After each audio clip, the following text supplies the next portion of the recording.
Hello, everyone, and welcome to EA Zoom.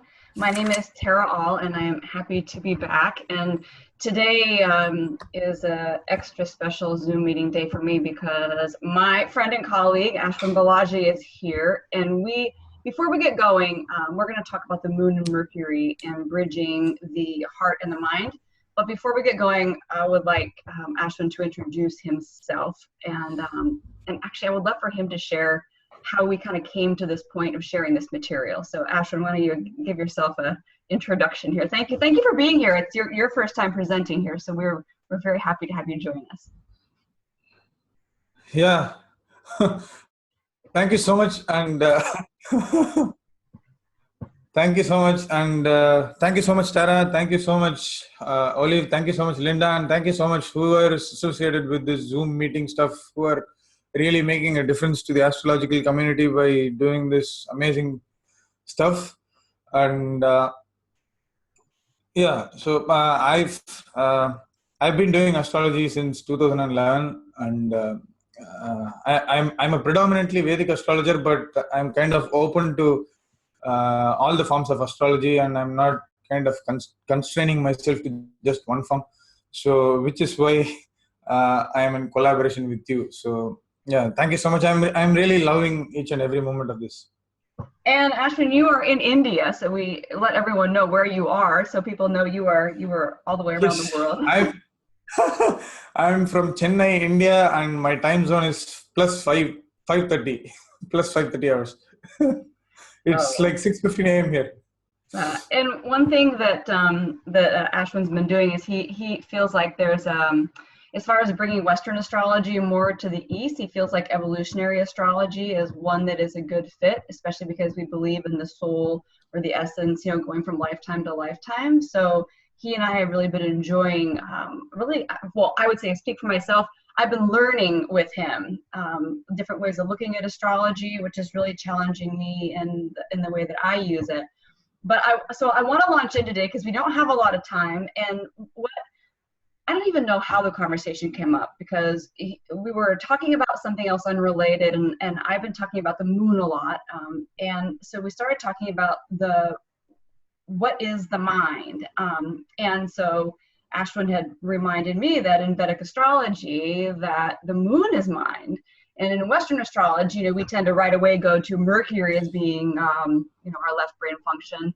And so then we kind of got into this pretty awesome conversation about, well, what is the mind, and how do the moon and Mercury work together, and how does this idea of the logical mind come together with the emotional mind, and how might we use astrology to help us see kind of where we're at in that process, and this whole idea of bridging heart and mind.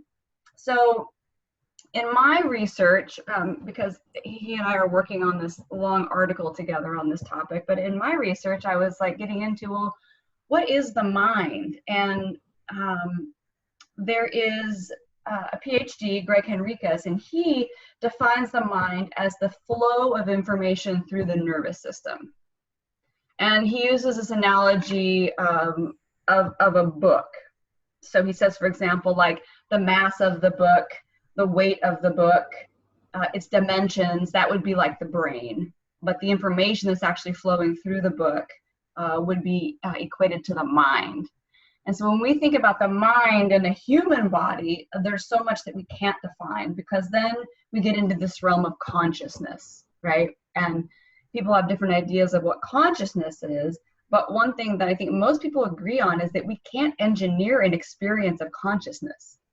And so, where is that actually arising? We can't cut ourselves open and find thoughts or feelings. No one's able to do that. So this idea of the mind becomes this less factual thing, and almost this well, I look at it this way: is that we would talk about it as the culmination of perceiving. So the mind, whether we're using the heart mind or the head mind, is responding to external stimuli or internal sensations, external and internal things, and then we're responding to it. We're processing and responding to what's going on, and that pretty much frames our reality, or a huge portion of our reality. So one thing, so what we're going to talk about today, and Ashwin is going to take the lead on this in just a little bit, because we want to talk about the planetary cycles between Mercury and Moon, and this is where I think it gets really, really exciting. But I just wanted to share a little bit first about just some of the concepts that we're coming from, and this isn't meant to limit the idea of the mind, or to limit Mercury, or to limit Moon. It's really just kind of picking one little area to look at. So when we talk about them this way, we don't mean to negate any of the other things that we know about Mercury or Moon, for example. But Mercury and Moon, both of them, they really correspond with the nervous system. So even if you look up just traditional correspondences, for example, the Moon corresponds with the subconscious mind and with the sympathetic nervous system, the part of us that kicks on the fight-flight response. Whenever I talk about the Moon, I talk about the Moon as partially being the part of us that wants to keep us safe and comfortable. So in every moment, it's on guard, if you will, like that part of the nervous system that just responds immediately, instinctually to things. And then we all know that Mercury is associated with the nervous system, and particularly all the parts of the nervous system that are sending messages back and forth. So we talk about Mercury being representative of our wiring, like our personal wiring, how things are connecting. But now we get into this realm of, okay, we've got Moon and Mercury, parts of ourselves, responding and trying to make sense of things that go on every moment in our day, but which one really has the lead? Or does one have the lead at all? Or are they working together? And this idea of the Moon mind, and Ashwin says this well, that the Moon, or the emotional mind, is pushed by the heart. It's the feeling part, and it wants care and trust, comfort. It wants belonging. It also, the Moon's nature is to want some mystery, so it's not so concerned with the logical rationalization of things like the Mercury mind.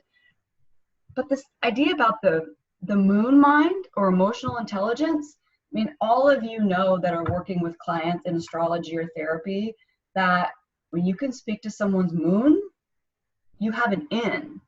That the Moon is, in my opinion, the most personalized part of the chart. This is why we talk about being a Moon whisperer, right? Or a Moon dancer. If you can feel and get into that space of how someone is responding to life, like if you can get into that space with them, you can move lots of places. So the Moon in that respects, to me, is and that's not just a rational process, right? You have to feel into that process. So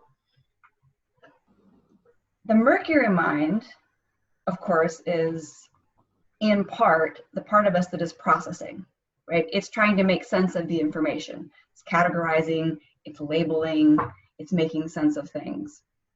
And another way to look at the Mercury mind is as presence of mind. And we kind of had this ongoing conversation about, well, if the Moon really is the mind, and if the mind really lives in the center intelligence of the heart, which I do believe, and it's not just about anatomically, I'm just saying in general, like the center of oneself, the heart mind. If the Moon is mind, then what part of the mind is Mercury? So this idea of Mercury being presence of mind, if the mind is the heart, maybe Mercury is presence of heart, which would be a whole different way to look at it and a whole different conversation. But these were the types of conversations we've been having that led us into looking at this connection between these two bodies. Okay, so a little bit more about Mercury. Mercury, right, so this idea of presence of mind is the intellectual ability to actually be aware that we are thinking. It's almost like the awareness that our mind is working, which is an interesting thing to think about on its own. Because we're not just thinking, responding, processing, and feeling. We're actually aware that we're doing those things. Some part in our consciousness is actually aware of those functions happening. And there's one thing I want to bring up before we get in here further, is that, in mythology, we all know Mercury is the messenger. Mercury is the messenger, but Mercury is not the message. And in, I think, our personal little paradigms of making reality, making sense out of things, our little thought machine and our emotions going off or whatnot, sometimes all those signals, or if we get back to the idea that the mind is the flow of information through the nervous system, I think we forget sometimes that what we are dealing with as far as messages, we turn into, or we take the messenger, the parts of ourselves that are connecting things, I guess is a better way to say it, and then we give that the power of being the message. So part of this interaction between Mercury and mind in the chart is kind of fine-tuning and figuring out what is actually a truth, right? And what is just information flying around. And I think that both the Mercury function and the Moon function have a part of how we do this process. So let's think about the Moon and Mercury just in the solar system. They're the fastest moving planets or bodies that we have, right? They're moving fast. So do the head and the heart. Sometimes we talk about, for example, the Moon, I talk about safety a lot, right? Needing to be safe in the moment. And I don't just mean safe, you know, from intruders or safe from physical harm, although that's part of it, but like feeling safe in every moment. And safety is faster than the speed of light.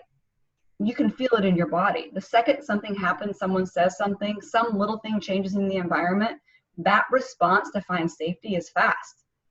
So it's interesting to me that these two planets that link up with the nervous system, and I'm not saying that others don't as well, but these two are the fastest movers as well, you know, up in the heavens. But they're both moving fast. They both have a little bit different agendas. Neither one is very patient, right? Moon wants comfort, security. Moon wants what the heart wants now. Mercury is pretty fast too and impatient about wanting to make sense of things, give me the information, let me figure it out. So one thing that I've come to is, while the logical mind is processing, the heart mind is responding.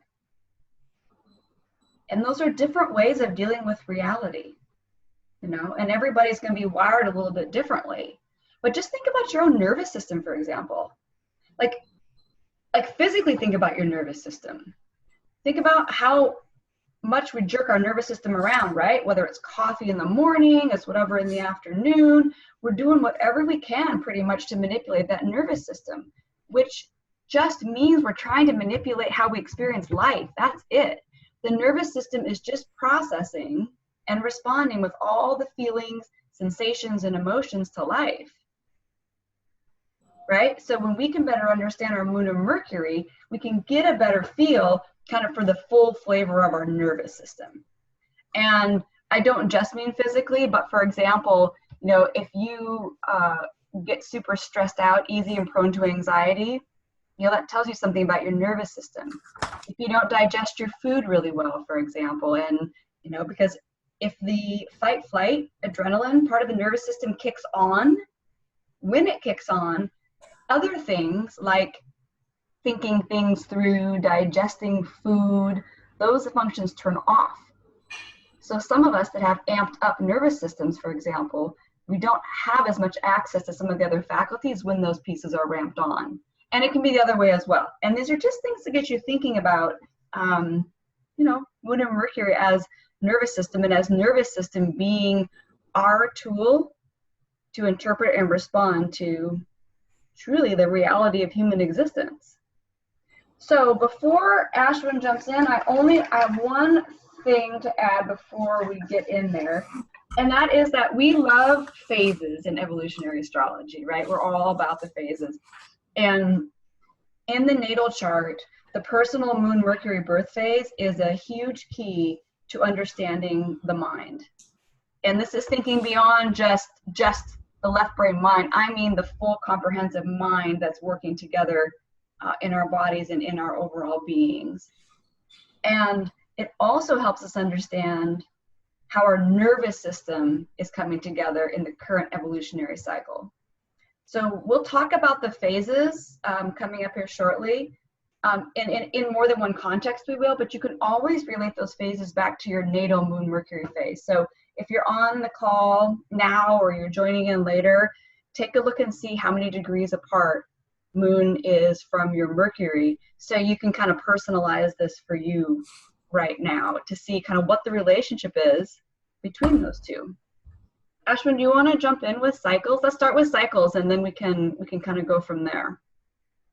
Yeah, but before that, it's like you already gave a very good establishment of the topic here. But the actual peculiar relationship, astronomical relationship that Moon and Mercury has is in itself a description of why there is a lot of inconsistency between the heart and mind. As it is, we know that the Moon moves around the zodiac, like it takes 2.25 days to 2.5 days to move from one sign to another, but it's not the same with Mercury.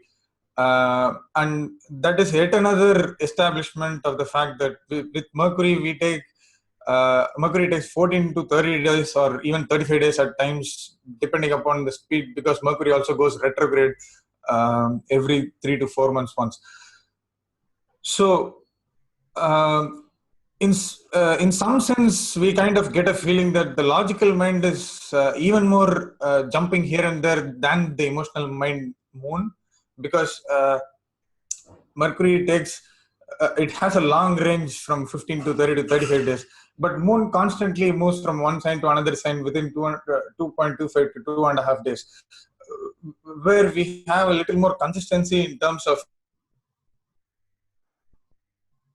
But the thing is that we kind of absorb rationalism from our daily course of life through the relationship that Mercury has with Moon and Moon's position from Mercury. The other most important thing is that as and when Moon moves from Mercury, Moon moves into a different sign, a different modality, a different element, and different planet is receiving Moon, and all these kind of contribute to the perception that Moon has over a period of time as it moves from Mercury.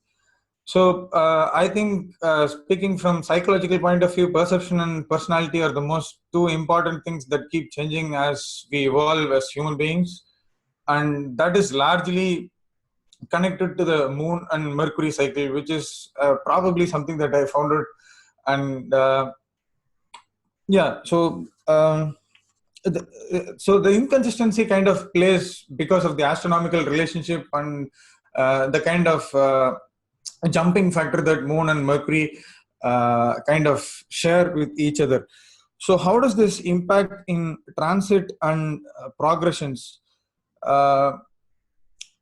In transits, we all know that it is a very quick thing. It happens like it happens before anything. It happens like anything. So, but looking at progressions, I think I have felt something like this in transit as well, when Moon and Mercury are kind of opposing each other and Moon and Mercury are conjunct.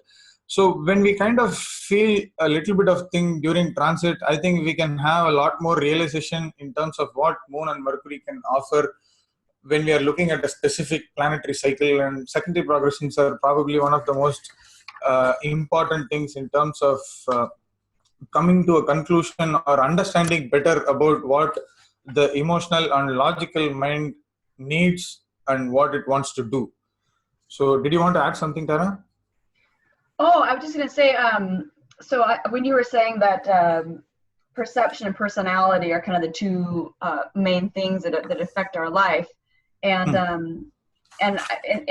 know, so perception, right, in some respects is everything. Like, we may not be able to change the thing that's actually happening, but we change our viewpoint to the thing, right? We've now literally changed everything, which gives, in my mind, gives Mercury a lot of power in the chart, right?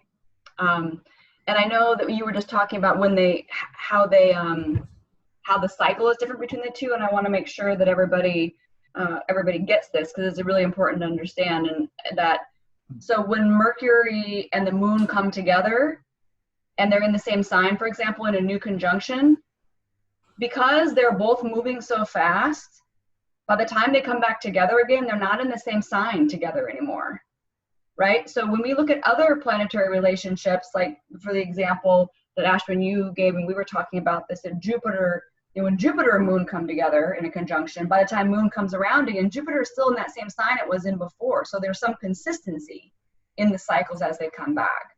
But Moon and Mercury never have that consistency. So yeah, in some respects, that just reflects how this idea of personality and perception are always changing. In some respects, they're all over the place. The head and the heart are, in some respects, always playing this game with each other, a different game with each other.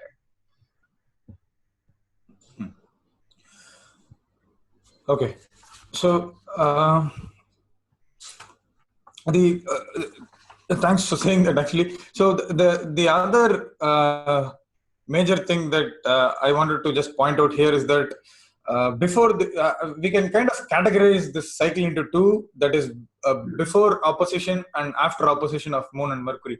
So before opposition, the logical or rational mind or Mercury will have much more push over the Moon or voice over the Moon in terms of how we perceive and go about our things in life. And the moment there is an opposition, we'll come back to that later because we're going to talk about phases. But once the opposition is over and Moon crosses the point of opposition, Moon will hold the fort, and the emotional mind kind of has more stamping towards whatever we are going to have and how we are going to perceive our life and during daily course of life. So when we talk about secondary progressions, the 1 day is equal to 1 year concept is it's not very new, it's very ancient. But when we can feel that thing during 1 day in a transit, so how do we kind of experience such a thing during like 2 or 2.5 years of our life when Moon is placed in one sign and kind of having a particular relationship with Mercury? So that's what we are going to be exploring at this point. So should we just jump into phases? Yeah, and Ashwin, you can, and just so people can know that these apply to progression transit, but they also apply to your natal birthday. So you can just hold that in mind, we're talking about as well. Yeah, you can kind of use this anywhere you want, wherever you have Mercury and Moon. So it's not just confined to progressions or something like that. You can even use it in your transits, and you can see how Moon is related to your natal Mercury in transits, and it kind of has a little bit of, it's not that life is going to change or perception is going to change entirely, but still there will be some kind of thing that you will realize during that particular phase if you watch it very closely, because I've done it. Yeah. Okay. So phases, or did you want to say something else? Let's do phases, because at this point we'd like to have a little bit of time. Phases. First, it's the Moon and Mercury Moon conjunction. In new phase conjunction, yeah. No, I kind of lost you. You can't hear us? Yeah, I can hear you. Can you just repeat what you said? Oh no, I'm saying no. Let's start with the new phase conjunction, because we know we have two. We know we have two conjunctions. We have the balsamic and we have the new phase. So let's start at the right out the gate. Okay, the new phase conjunction where Mercury and Moon come together for the first time is the culmination of emotional and logical mind, where the ideas of Mercury is also mind. Mercury kind of rationalizes everything that it sees. Mercury kind of sees everything from a logical point of view, and Mercury needs reasoning. And Moon kind of brings whatever our heart says. Moon kind of brings experiences from our past. Moon kind of brings something from our belief and whatever is related to our lineage or family stuff and something like that. We all kind of perceive things and we develop our personality based upon whatever we learn from our family and from our elders. And that is something that Moon supports, and Mercury supports the logical and rational part of it. So when both these things culminate together, there is a perfect conjunction of emotional and logical mind, and we are kind of forced. It is not a very artificial thing to happen, but we'll feel that there is a culmination between our emotions and logic. We can easily present things by supporting our own logic and also supporting the emotional facet of something. So this is a basic introduction to the first phase or the new phase conjunction. And I think you also added something about the nervous system by linking it to the nervous system. Did you want to say something, or? No, I think in my mind, new phase, when they're together, as with all new phase and conjunctions, is that it's hard to tell the two apart. So in other words, like, is it my head saying this, or is it my heart saying this, right? Is it my emotion, or is it my logic? And so there can be sometimes it can be hard to differentiate between the two, right? It's like it's new phase, it's dark, in the traditional aspect of thinking about new phase. And it's also new, right? So even though they're together, Ashwin, right? Like the new conjunction, they're together, but they're trying to find a new way to work together, which means, they're instinctually going to be testing it out.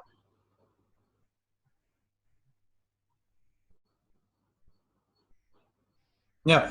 So, and probably the downside of this is we are kind of sensitive about any criticism that we have, because we kind of believe that we can support our own logic and we can support our own emotions or whatever we have perceived based upon our opinions, which is backed by so many facts and also emotional reasoning.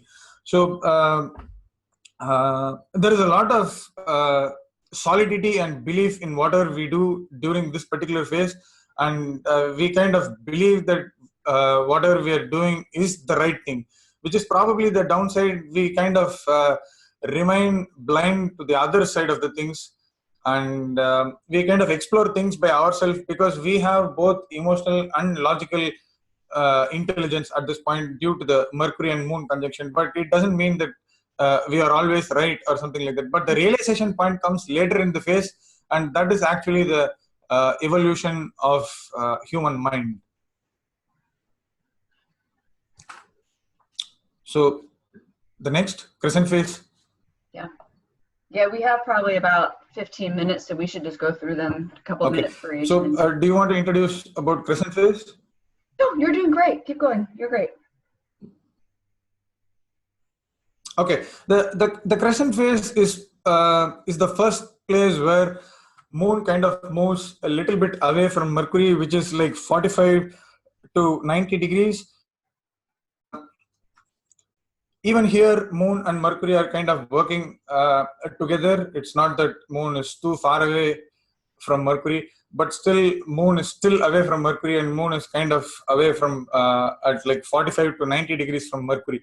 So Moon kind of picks up whatever it has due to the fact that it is placed in a different sign from Mercury, and it adds values from the sign, it adds values from its dispositor. It is being influenced by the elements and modality in which it is placed. And for some reason, heart, even though it is kind of overshadowed by the logic and rationale that it kind of picked up during the conjunction, heart kind of knows, it doesn't really realize that logic or rationale is taking over something during the phase, or logic is kind of overrunning the heart or overshadowing the heart, but still heart is kind of content with the logic, and our heart kind of, and Moon is like so personal. So since we are so very attached to the logic that we kind of had during the conjunction phase, we support the logic and we kind of suppress the heart or whatever the heart says during this phase. But still, this is the most energetic phase, as all the crescent phases are, and we kind of run towards whatever we want to do. We kind of support our opinions, we back our logic, we back both our emotional and emotional reasoning and logical reasoning. And there is one more thing that I wanted to add here, like, yeah, by talking about these phases, we don't mean to stamp something like positive or negative, but these are the basic evolutions of human mind, how our logical mind and emotional mind keeps changing over a period of time during this particular phases. So crescent phase is the most energetic phase, and Moon is even more happy to run away from Mercury here. We know that Moon is super fast, and Mercury kind of pushes Moon through its logic. And there's a lot of things that we can talk about the influence of the dispositor, but that's not that's for another time. So did you want to say something about the crescent moon? No, except for this idea of mine's crescent 45 degrees, my Mercury and Moon, and this idea of not being aware how much the mind has control of you. That's been like a life evolution for me, to realize how much I let my mind, run the show. And so I think that's real common in this particular phase. Well, yeah, no, let's go. And this is one of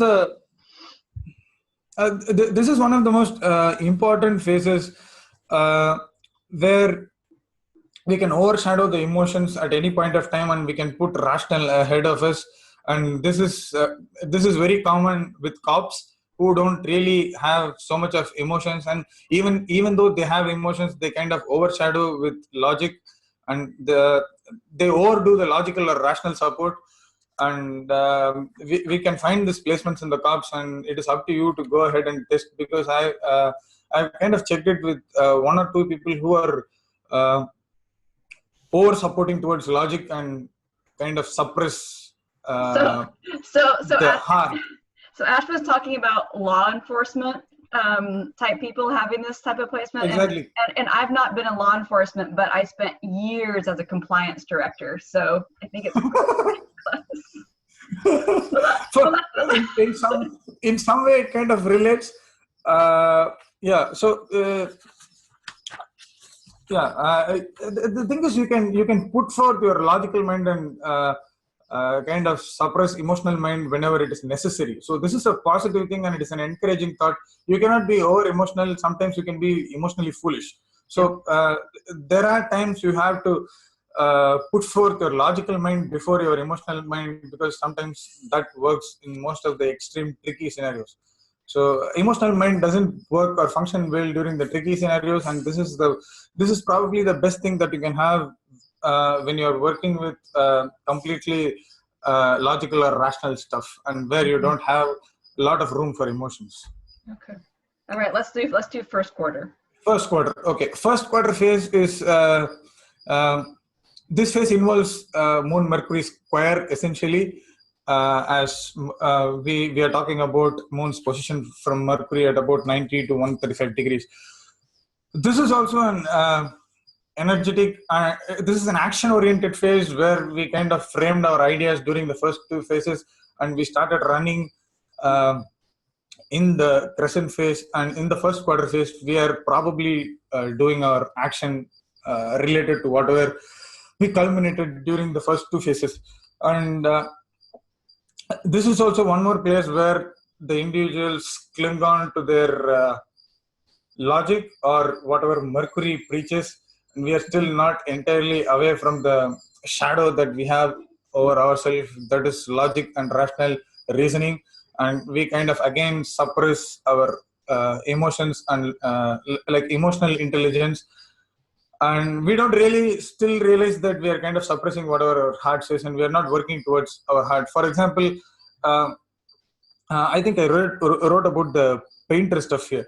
So whenever you have a passion towards something and you have a necessity to do something, so over this at this point of time during the first quarter phase, you tend to pick up whatever your necessity says, which is the actual logic or rational thing, and your passion is the emotional thing. So for example, if you're a painter and you really want to enjoy your life painting and earn something through painting, so it's not that you really want to earn something through painting, but it is that you will keep doing whatever you love, and your earning comes through it. So that is the thing that you want to do, but you are not entirely sure that if you will be able to support all your commitments and stuff when you're when you turn into a full-time painter. So what people do generally during this phase is they kind of stick to their logic or whatever Mercury says,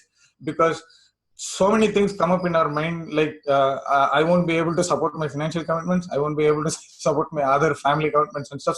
So there are so many rational horrors kind of things that again suppress heart. It darkens whatever our heart says, and we just keep painting at home, and things just don't go away to light. So this is a clear clear-cut scenario of what a first quarter phase says.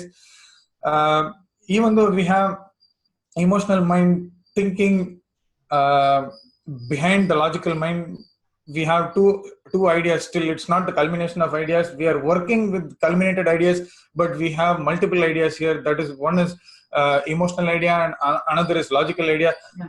But still, due to the fact that Mercury is pushing Moon, the rationalism is kind of overshadowing the emotional thing. So even though we have a lot of emotional ideas supported by Moon,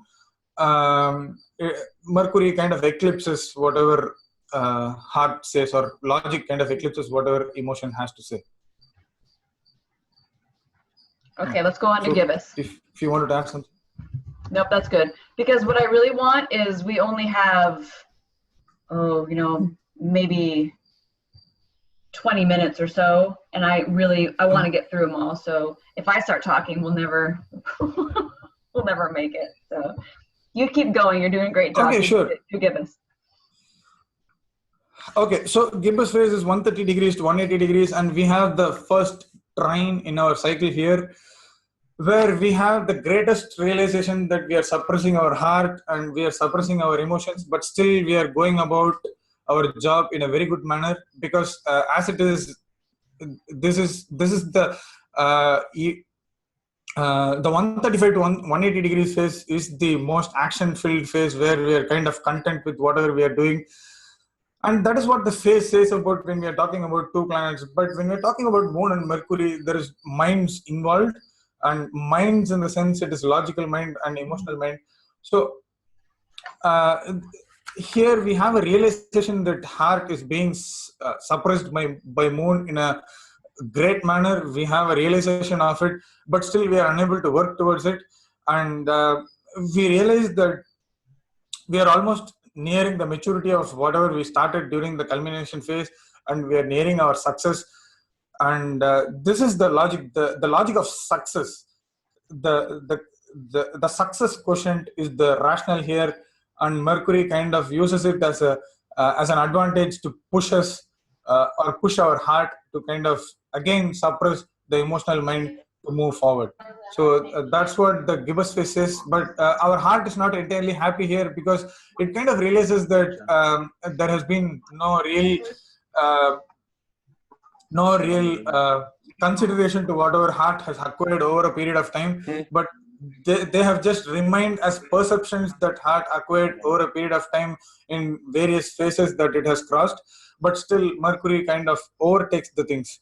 Or I quoted a phase where it was written by Dale Carnegie. I don't know if I'm pronouncing it correctly, but when dealing with people, remember you're not dealing with creatures of logic, but creatures of emotions. So Moon kind of cries thinking about this. Like it realizes that Mercury is over pushing the emotions, or over suppressing the.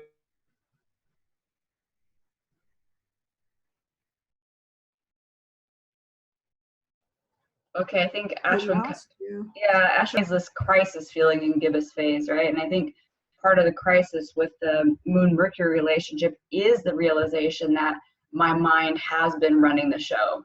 It's like kind of that first point in this. Well, if you really realize, oh my God, like I actually don't, what's actually happening to me, at least from the mind perspective, who's talking to who, what's doing what, who's in charge. At least that's just how I look at it with the Gibbous phase. So anything, Gibbous takes on a Virgo flavor, and that's not always easy. It's hard to have that, I guess, awareness that we have been suppressing ourselves in some way.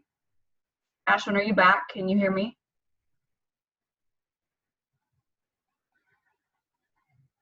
I don't think that I can't hear him, so I'm going to guess that everybody else can't hear him.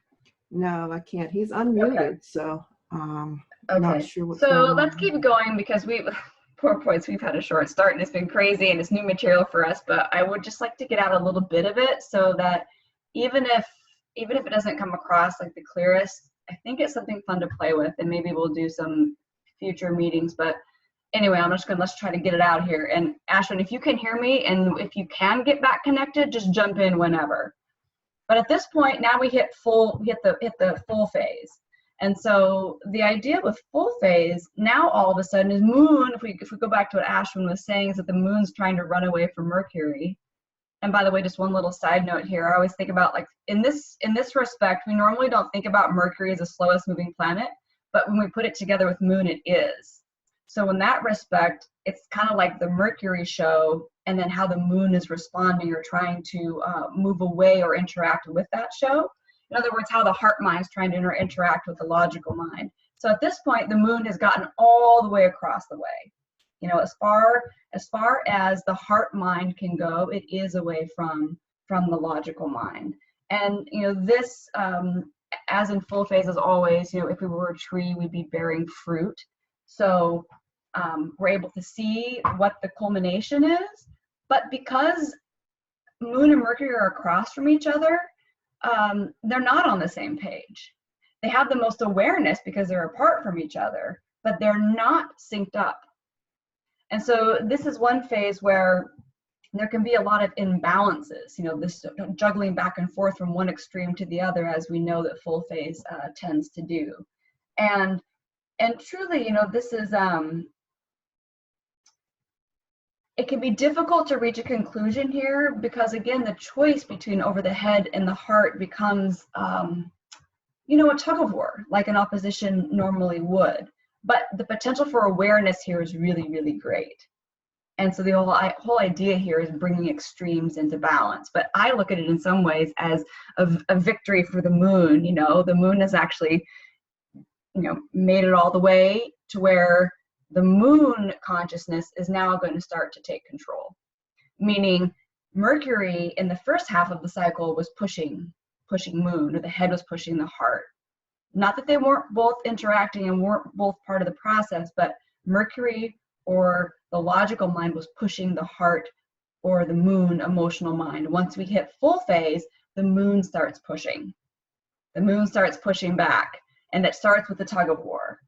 So once we move into the disseminating phase, you know, this is the point where normally whatever the product has been, you know, and so when we talk about phase, this is always a little bit nebulous because it's easier if we talked about, you know, widgets in a factory, because then you would see, oh, the widget's made at full phase and now I make the widget useful. But in this case, you know, we're talking about life. So whatever that product is, whatever that culmination of mind, that full mind, the combination of logical mind, emotional heart mind, and consciousness, which I throw in there as well, the culmination of that has happened. And now in disseminating, there's a maturity that's developed. And so the idea here is to be sharing. You know, sharing one's thoughts, sharing one's wisdom. Ashwin, are you back? Yeah. Oh my God, you're back. Okay, well, we're in disseminating.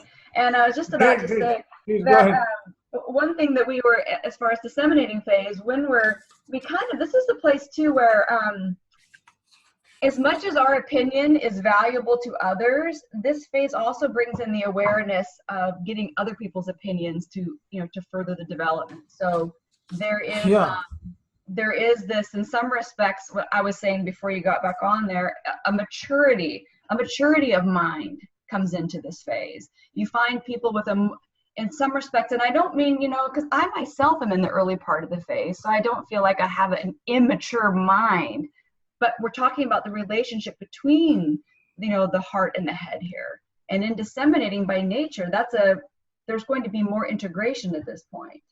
And the Moon is getting more and more of a voice, right? The heart is starting to really feel that it has a lot more influence that it might have recognized. And just like when Ashwin was talking about in the first quarter phase, like that painter who really wants to be a full-time painter, but he can't figure out how he's going to logically support himself. So he keeps working at the bank, you know, for his 9-to-5 job, and then he does his paintings at home.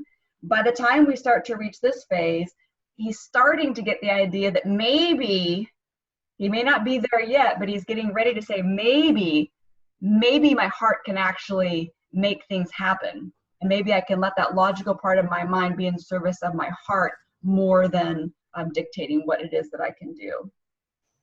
Ashwin, do you want to talk about last quarter phase? Or do you have anything to add for? Yeah.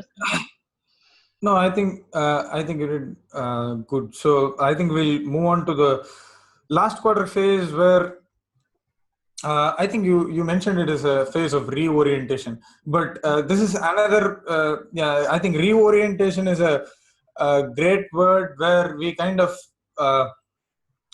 put both our thoughts and we are ready to share whatever we have with us. And the other thing is like even though we have maturity in the disseminating phase to actually have opinions from others, but this is the phase that during the last quarter phase we're kind of skeptical about our further success or sustainability of whatever we have done over this phase, and we kind of pull in so many emotions as much as so many ideas or opinions as much as we can. And this phase gives us a greater maturity, and the logical stuff is not really working anymore, and our heart kind of realizes a lot of things that we need people or we need other ideas and opinions as well. But as Tara had written in her article very beautifully, that Mercury is probably the greatest protector of ego, but the ego is kind of overshadowed here by the heart, and the heart and its things will be. And using the same painter example, that particular person who has been loving to do painting will be making some greater shifts into becoming a full-time painter. So and also think about this in Ashwin, just really quick too. Like think about, so last quarter phase has a very Aquarian feel to it. So by this point, with the head and the heart together, it doesn't have to make sense. Like we're more willing to get outside what we've known and to explore the unknown, you know, and that gives the heart a lot of freedom, I think, by this phase. Yeah, yeah, exactly. There is not a lot of freedom after opposition immediately, but still this is one of those phases where heart has a lot of freedom, and it is kind of, it has the courage to do whatever it wants to do, because it is pretty much a backward sextile where Moon probably will be placed in the third house from Mercury from behind. So and third house means courage. So here heart has courage over rational mind. So things kind of materialize as what heart wishes to. So I think we are at the last phase here, balsamic phase. So yeah, the painter finally gets to be a painter. Yeah, the painter finally gets to be the painter finally gets to be a painter here. And see, I don't know if you can share, but still I know a very prominent astrologer who kind of whose chart is actually a testimonial to whatever we are talking here, and he kind of started his astrological journey in a very serious fashion at the age of his 20, when during the balsamic phase of the cycle. And he is now probably the most influential astrologer, at least to me. So but I'm not sure if I can, even though his birth details are open to public, I'm not sure if I can share, so I just keep it secret. So so the logical mind is the Moon is actually looking to merge with Mercury again. So even though balsamic phase is here, as just like the balsamic phase in Sun Moon relationship, Moon kind of longs for the light, but and same, that's the same thing here. Even though we have a kind of overflowing of whatever our heart says, the emotional reasoning and emotional intelligence are kind of overflowing, and we don't really look at the rational. So in the balsamic phase, we are kind of getting ready for the next phase, and we know that this is the end, and we have to rethink and reanalyze whatever we have done. But everything happens from an emotional point of view, and nothing really happens from a logical point of view. So the heart kind of longs to move along with Mercury in order to have some rationalized ideas and move forward again in another phase, which is actually indeed a step of human evolution, human mind evolution, not just human evolution, the mind evolution of our mind. Yeah, and one thing that that Ashwin wrote in the article for this, he says that same painter example, he says that painter, you know, may finally fully follow the call of his heart. And at this point, he may not even, like those old fears and thoughts that he had about surviving and making enough money or making his way or doing it well enough, like at this point in the balsamic phase, which has this real Pisces surrender, kind of almost, it doesn't matter. I mean, in some respects, this is the thing, when you reach this point, like nothing matters but to follow your heart. And so those fears and those thoughts that were so strong in the first part of the cycle, they're not as strong. And it's funny, this has really got to be me to be thinking, and Ashwin, maybe you can share just briefly to your own, because I talked about mine a little bit, but this has given me a whole new appreciation for, I really am a big mental trip. Like, we could have a whole long conversation about all the ways that I get stuck in my head, and there's lots of things in my chart that can point to that. But I think this particular way of looking at it is helping me understand my mind in a different context, which for me, I guess it's giving me, in some respects, more compassion, for how my thinking gets crazy, because like in the phase I'm in, oh my God, like I never thought about the fact of Mercury pushing my moon, and I didn't think about the fact of other people having, moon basically dissolving their Mercury, if you will, which is kind of what happens in that place. So I don't know, Ashwin, do you have personal thoughts? You're in Gibbous phase, so yours is different than mine. Oh, I didn't check my face, sorry. Oh, what? It's Gibbous. Okay, I don't really work with my stuff. So. Okay, so this is such a good point right now, just so he doesn't really work with his own stuff, just so Ashwin and I have, and we have a Mercury opposition. Mine is in Cancer and his is in Capricorn, and that is a perfect example of how I would have spent the time to look at my own phase, and he would have been really looking at things objectively. But and just if anyone is curious, like right now as we've been talking, Mercury moon has been today in a first quarter square. So just like the nature of today has been very much that first quarter, throw the information out there, see what happens, which by the way is very much how I feel about this presentation. so it's, we're kind of energetic as the first quarter. Yeah. What would you add, Ashwin, as far as like, I like the way that your idea of the conclusion of how when we look at the moon and Mercury together, it's like kind of like the mind, but it's like this ever evolving way that how we're learning, and you talked about how the, how did you say it? Like as moon's progress happens, as moon moves away from Mercury, you talk about it being like the road to excellence and how the heart is always leading us to another cycle of Mercury. Do you want to mention anything about that? Because I like the way that you sure. Sure. The Mercury is sorry. Keep going. Yeah. Okay. Mercury is obviously the intelligent quotient that we have here, but it is largely the rational and logical intelligence. But heart is where the actual realization happens. So as and when moon progresses through the signs and it develops various relationships with Mercury, the heart as a mind kind of matures, and heart has more exposure in a phase than what Mercury has. Moon has more exposure in a phase than what Mercury has, because Mercury has been staying in one particular sign, but Moon has been moving across the zodiac, and Moon has acquired so much things, and Moon kind of helps us realize that we need to see more things, we need to have further worldview, well, not just confined to logic as what Mercury is. And the major point of realization is where when Mercury moves signs. So even our rational mind kind of has a little bit of realization that we have to think more, and we need to accept everyone and all the other thoughts, and we also need to appreciate the opinion of what heart says, which kind of is pretty much descriptive about the post-opposition phase of Moon and Mercury. And this is nothing but realization and moving towards excellence. So we are kind of dumbing the ego that we have, and we are fulfilling whatever our heart says, and before the culmination of next new phase. that is the Moon-Mercury conjunction.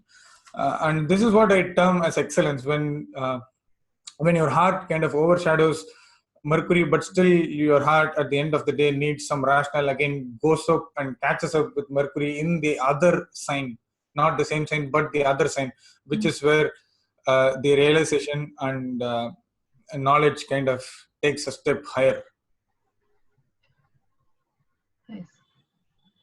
Does anybody have any questions? I think we have just a few minutes. If anyone has anything they would like to share, we would love to hear.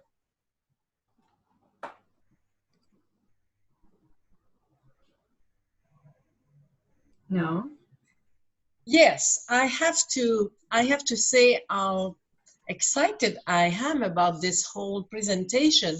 It makes so much sense, and it's just incredible, like thinking about the relationship between the Moon and Mercury. I have never thought about it that way, but this is really big information, and I hope that you are going to pursue on that, on that level, and bring more presentation on the subject.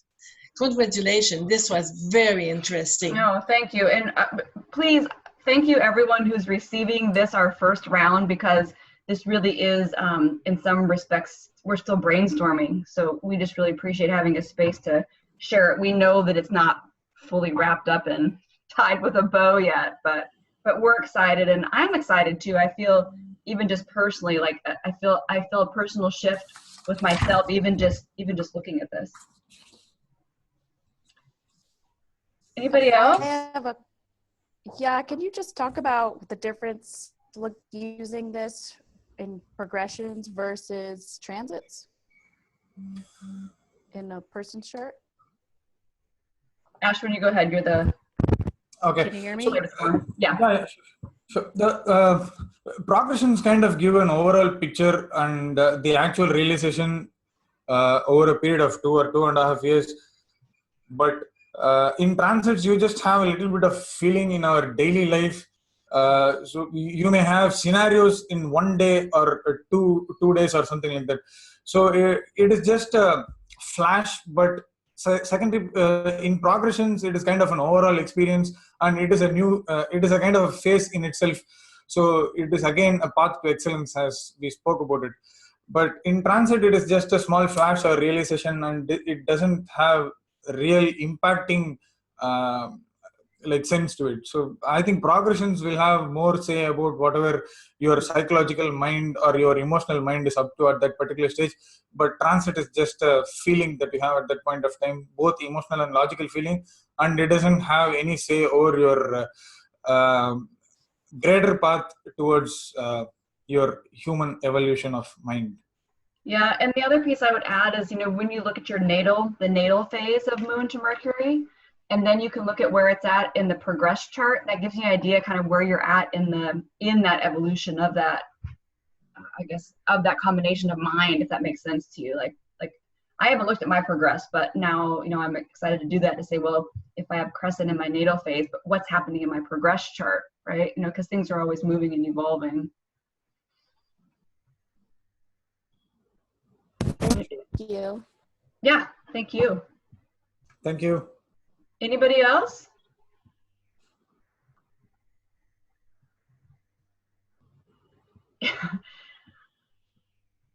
Anybody want to offer a better definition of the mind?